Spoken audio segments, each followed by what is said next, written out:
It's day 11, and though I only planned to go for about a 20-minute walk around my neighborhood, that turned into 2.5 hours, and I loved every minute of it. I had planned just to go for a brief stroll, enjoy the sun, and just see what was around, and one thing led to the next and the next, which I loved. I ended up at one of the bridges over the Seine, and that allowed me to cross over and go to St. Cloud, the next suburb over, which I was curious about. Got to explore that. There was a beautiful park there. There's great fall weather here. There are the full range of trees that are losing their leaves or in color or have lost their leaves. And wandering through that park, I managed to find a set of formal gardens and wandered through those. And they were beautiful and amazing and had not been on any guides or anything that I had researched, so it was a very pleasant surprise. And then I found a path to a viewpoint and climbed up the path. And lo and behold, here was a wonderful view of all of Paris, including, of course, the Eiffel Tower, but the city itself. And it is yet one more chance for me to see just how different landmarks are arranged, what is in proximity to what, and helping better understand the city. And though I sometimes sort of think I'm a little ways out of the city, I realize actually just how close I am, and that in fact, um, I am just across the water and really not that far at all from the city. And I'm enjoying that tremendously. It was a Saturday today, and you could certainly feel that weekend energy. Lots of families around, people out doing active things, people reading in the park or just spending time relaxing. And I feel like that is more culturally present here, maybe than in North America, and certainly not all times for all people, broad categorizations, but it was something that I witnessed today and I really appreciated and really enjoyed. And it was a time to be present for me. It was a time to really experience all that I was seeing. It was a time where it felt like there was nowhere else I had to be, nothing else that I needed to be doing, and I could just take it all in at whatever pace worked for me. And the next thing that caught my attention was the next thing that I wandered to. And I got so much joy and enjoyment out of the process that I come back feeling really refreshed and really calm and really open and appreciating all of the beauty that I saw today and what a wonderful experience that was. And I realize how precious weekends can be for us. They are far less precious for me now because I certainly get to enjoy that presence across the whole week through designing and choosing the life that I've chosen for myself. But it don't have to go too far back to a corporate role in thinking about weekends that were either fairly scheduled in terms of going to a show or meeting up with friends for dinner or lunch, things that would get planned out through the week and then kind of would happen and didn't always feel like going. I think that's a little bit of human nature sometimes, and being a bit of an introvert. Sometimes you make dinner plans and think, do I really want to go? But I also know for me, I just push myself a little bit, and I never regret going out with people that I enjoy spending time with. But I recognize perhaps that inertia at times to get out of the house, and so much contrast. I also think of just plenty of weekends where I was exhausted from the week and all I really wanted to do was have some downtime on the weekend. And so there were absolutely weekends that were largely spent on the couch, just reading or watching TV and just trying to capture and recharge some of my batteries that were really, really drained through work. And of course, in the roles of senior leadership or executives that we take on, there is always an expectation that we are available on weekends, and I spent plenty of weekends on calls or fielding the issues or answering questions. And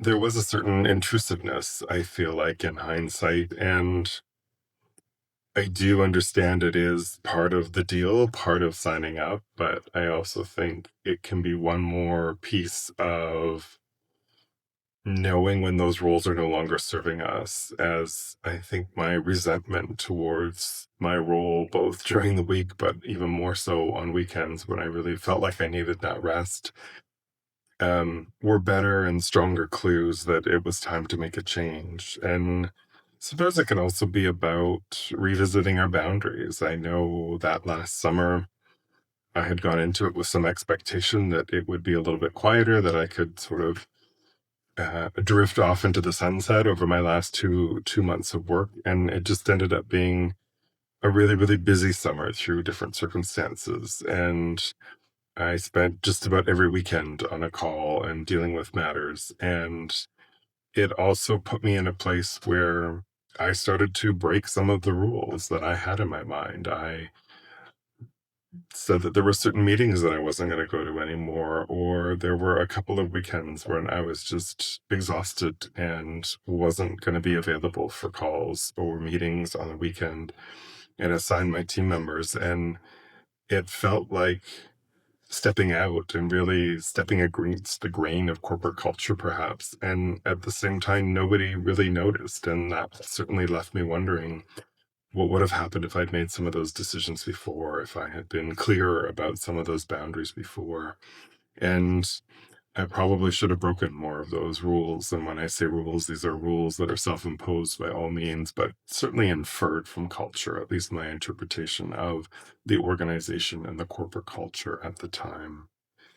So I'm glad that I can enjoy weekends, but I also know I'm not limited to weekends.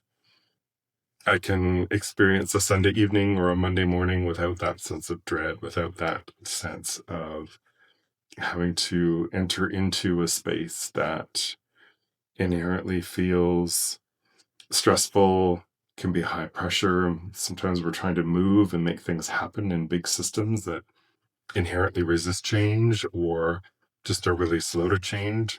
Sometimes we're implementing leadership decisions that we may not fully agree with, and that is part and parcel of being a leader. But I also think the more those decisions start to feel out of alignment with who we are, the more it becomes a good signal that perhaps it's time for something different. Sometimes it can be politics, sometimes it can be working with other leaders who are maybe not having the difficult conversations that they should be, who are not holding others accountable, who are tolerating bad behavior.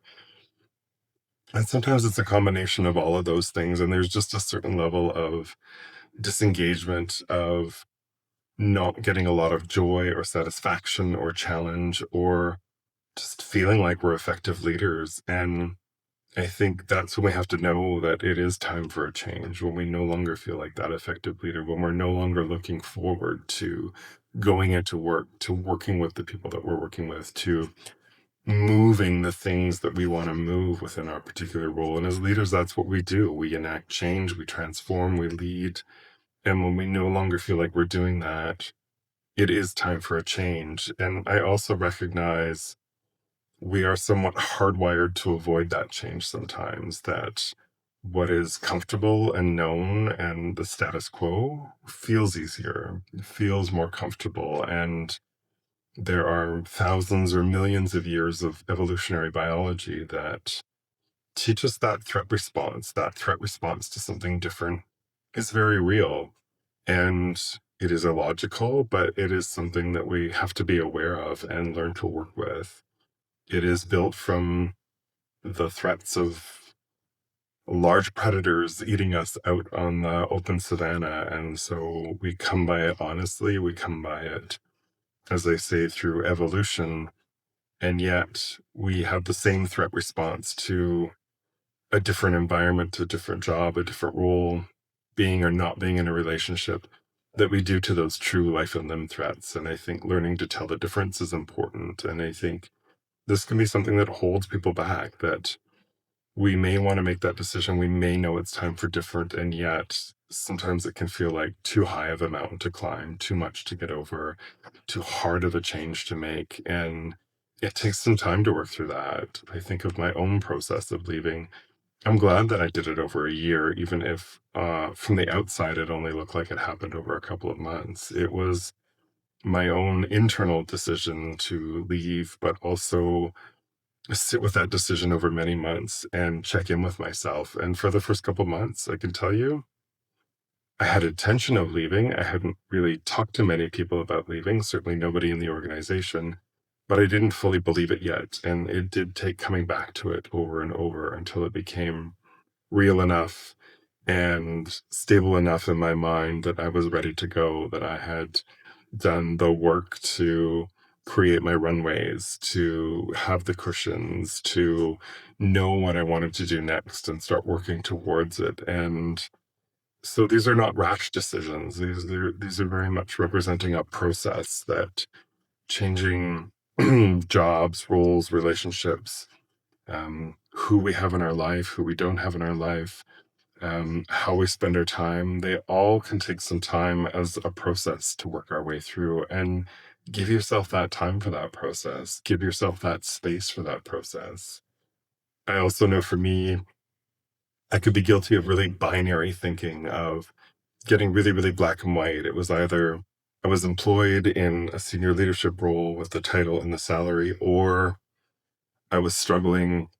I was not going to pay my mortgage and end up living under a bridge or something like that. All those catastrophic places that we go to. And the truth was, and having good people in my life, like coaches and somatic practitioners, remind me you can always get another job. There are always options available to you. It feels like this feels like a very narrow pathway of one or the other, but it doesn't have to be. And I think I've continued to embrace that. I've continued to try and look at that and how I approach my life. And I would say more so for me now, I would even say I view my future and my current situation as one of portfolio income more than a particular job or role or even company.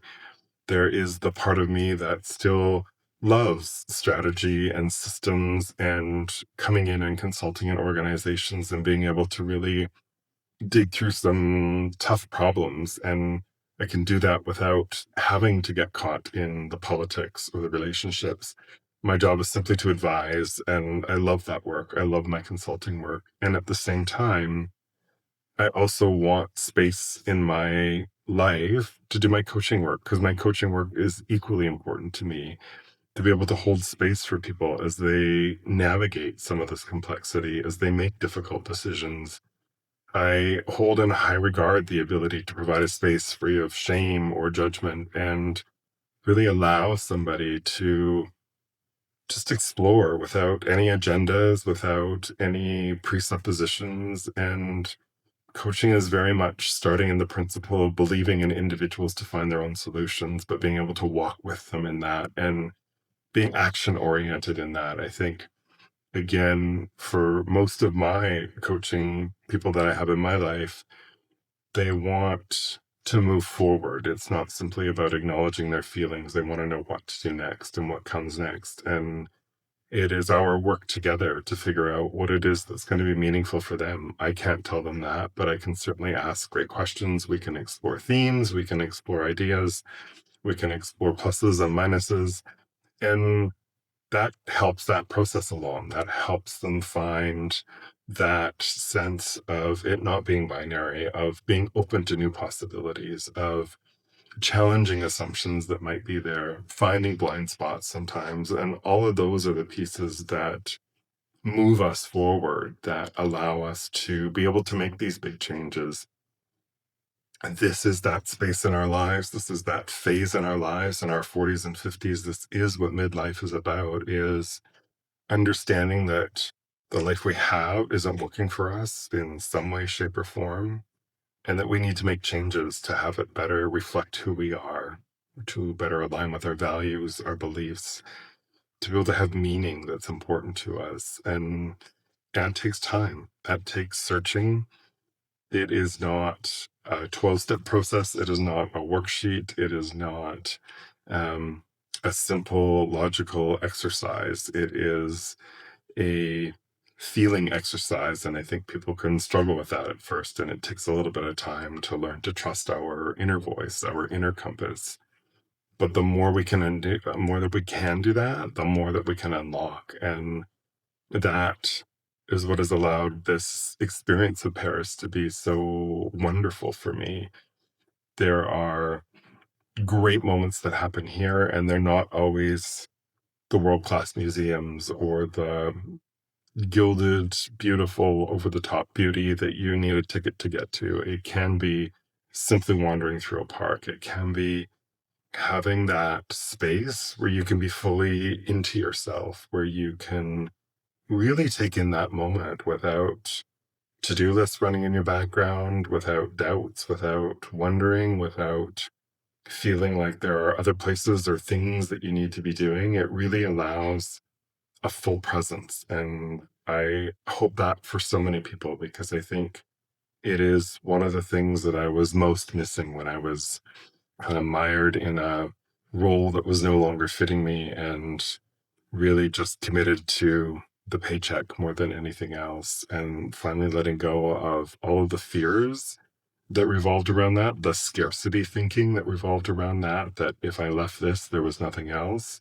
and just discovering a bigger, richer, more greater world full of possibilities that were always there, but we get very tunneled when we're in those roles, when we're in our daily lives after years of habit, years of routine, we can get really quite tunneled in. And so it is a matter of stopping and finding those perspectives again. Sometimes the people I work with, one of the things that I'm always out to encourage them to do is go for a walk. Don't take your headphones. Be with your thoughts. Be with yourself.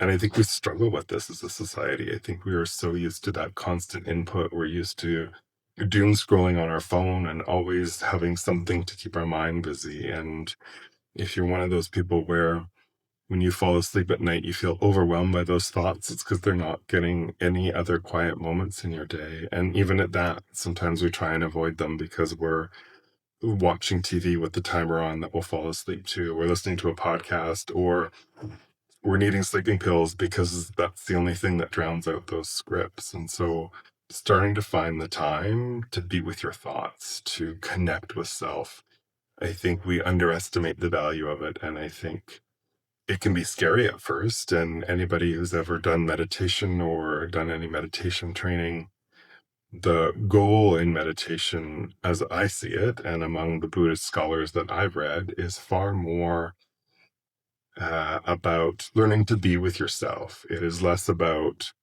some magical Zen place where you turn off all your thoughts and simply feel good, but in fact, getting to know your scripts, getting to know the anxieties that run through your mind every day, the fears, the doubts, the self-criticism, and not getting hooked into it anymore. Simply knowing it's there, simply knowing it's a script, simply treating it as sort of I don't know, a chatty roommate that tells you the same things every day. And at a certain point, you kind of just don't care anymore. You know it's there, but you don't get hooked into it. You don't have an emotional reaction to it. And I think that becomes an important part of being able to be present, is knowing what your thought patterns are, giving them space, being aware of what you're thinking, sometimes getting insights from that, of course, knowing why somebody triggered you and that it's not maybe even about them, but about something else. But just as often knowing, oh yeah, my inner critic's here today, and you know what? Not not going there with them. Not gonna go for that ride today because I actually kind of know it. It's not super fun and not what I'm willing to do. And so all of these just become ways of reorienting our lives. And I think there is great opportunity in being able to reorient and choose to live a life on our own terms, choose to live a life that is meaningful for us, that feels like a life worth living. But we have to make choices in that. We have to get over that threat response. And the more we're able to do that, the more we're able to spend time with ourselves, the more we're able to get that presence. I think there's just such a fullness and a richness of life that can really come for anybody willing to go down that path. So I think we'll leave it there. Thank you so much for watching, and I'll see you next time.